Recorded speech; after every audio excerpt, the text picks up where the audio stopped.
Bismillahirrahmanirrahim. Assalamualaikum warahmatullahi wabarakatuh. Perkenalkan, saya Sri Kinasi SPD, penilik Korwilsam Didik Baturaden Dinas Pendidikan Kabupaten Banyumas. Izinkan kali ini saya akan berbagi praktik baik yang sudah saya lakukan di wilayah binaan saya di Kecamatan Baturaden, Kabupaten Banyumas, Provinsi Jawa Tengah. Dengan judul G7KI Cerdas, Gerakan 7 Kebiasaan Anak Indonesia Hebat untuk Ciptakan Edukasi, Refleksi, Digital, dan Adaptif di Satuan PAUD, Model Pendampingan Pendidik Berbantuan AI dalam Pembelajaran Kokurikuler PAUD Baturaden. Di dalam praktik baik ini, penilik berperan sebagai pendamping satuan PAUD dalam merancang pembelajaran kokurikuler dalam bentuk G7KI integrasi dengan AI secara luring melalui Google Classroom sebagai media yang digunakan untuk pembelajaran. Pendidikan anak usia dini merupakan fase fondasi yang penting dalam pembentukan karakter, sikap, dan kebiasaan murid dalam menjalani kehidupan. Semua dapat diperoleh melalui pengalaman belajar intrakurikuler, kokurikuler, maupun ekstrakurikuler. Dengan demikian, kegiatan kokurikuler menjadi bagian integral dan berperan strategis untuk mengembangkan kompetensi murid, terutama karakter. Kompetensi murid yang dimaksud adalah 8 profil lulusan.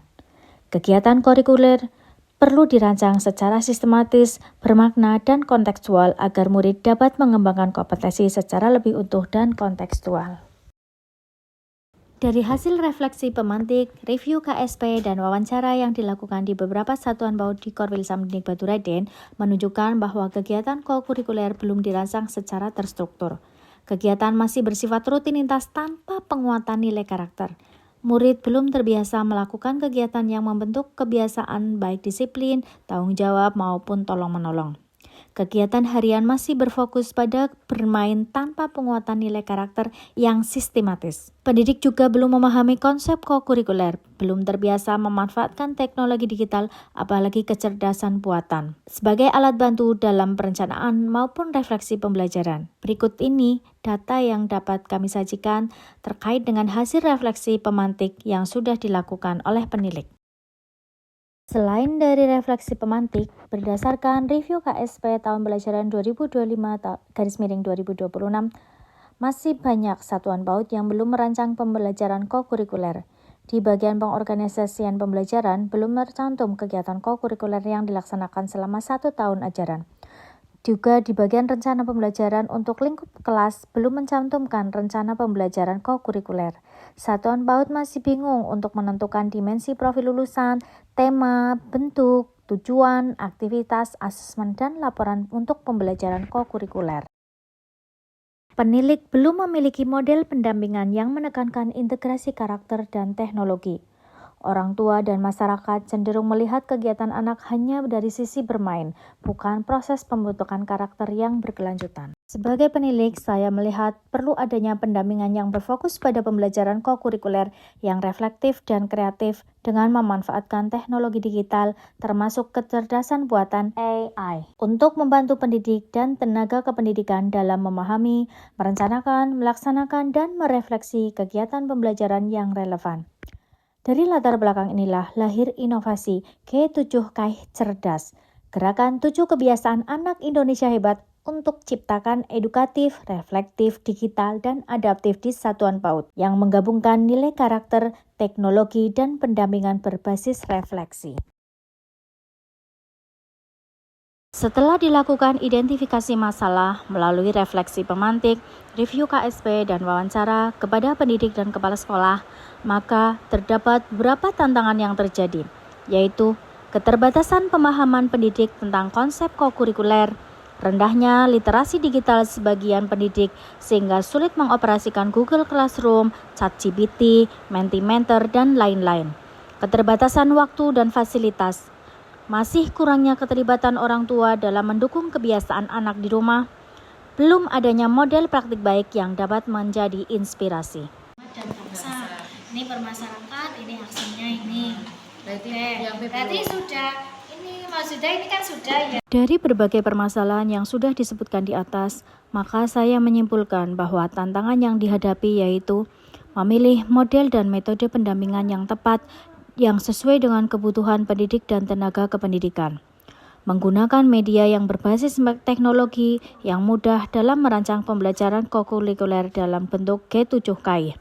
Menyiapkan sumber belajar yang relevan, meningkatkan hasil pendampingan dengan penugasan melalui lembar kerja, menumbuhkan semangat untuk terus belajar dan berkarya.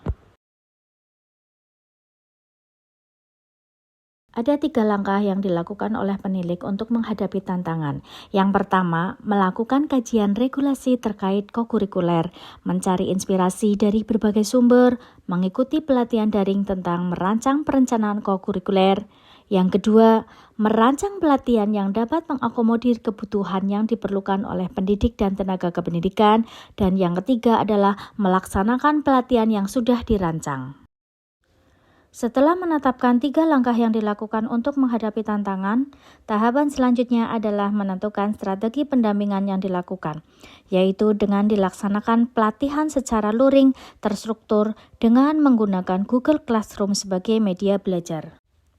Saat pelatihan secara luring, terdapat 3 tahapan yang dilakukan, yaitu tahapan pemahaman, tahapan pengaplikasian, dan tahapan refleksi. Pada tahap pemahaman, pendidik dan tenaga kependidikan mendapatkan penjelasan tentang pemahaman konsep kokurikuler. Kemudian, menentukan G7KI yang akan dipilih sebagai bentuk kokurikuler yang akan dilaksanakan di satuan PAUD.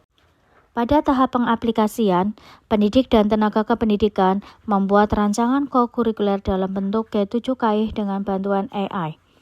Pendidik dan tenaga kependidikan memperoleh materi dan lembar kerja LK melalui Google Classroom.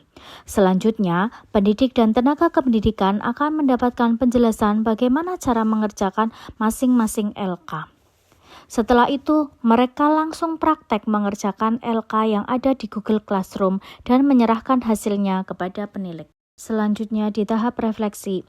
Setelah pendidik dan tenaga kependidikan mengikuti pelatihan sampai selesai, mereka memberikan refleksi dan umpan balik kepada penilik. Classroom kita masuk ke Google Classroom, merancang kokurikuler, kita buka ya itu. Nah, di situ kita berarti sudah masuk ke dalam Google Classroom kita merancang kokurikuler PAUD. Setelah dilaksanakan pendampingan G7KI cerdas melalui pelatihan secara luring dengan mengintegrasikan AI, adapun dampaknya terlihat dari antusiasnya pendidik dan tenaga kependidikan mengikuti pelatihan. Mereka juga dapat mengerjakan LK yang ada dengan baik sesuai dengan arahan karena LK sudah tersedia di Google Classroom.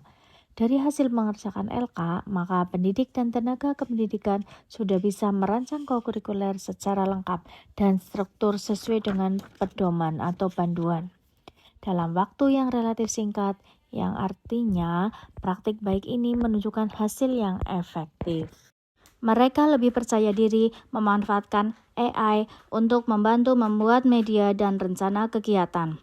Kepala Satuan PAUD dapat menuangkan hasil ke dalam KSP untuk pembelajaran kokurikuler dalam bentuk G7KI untuk tahun pelajaran 2025-2026.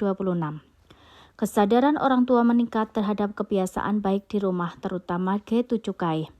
Bagi penilik sendiri, mendapatkan model pendampingan baru yang bersifat reflektif, digital, dan adaptif, serta dapat berbagi praktik baik ini kepada rekan sejawat di komunitas belajar penilik. Dari keseluruhan praktik baik ini diperoleh bahwa pendampingan yang dilakukan dengan mengakomodir kebutuhan pendidik dan tenaga kependidikan akan lebih bermakna dan memperoleh hasil yang maksimal dengan integrasikan teknologi kecerdasan buatan AI dan aplikasi digital lainnya. Selain itu, sebagai penilik harus tetap meningkatkan kemampuan diri agar dapat mendampingi satuan pendidikan di wilayah binaannya. AI ditambah semangat belajar akan menghasilkan inovasi. Jika teknologi hebat di tangan pendidik yang hebat, maka akan lahir pembelajaran yang dahsyat.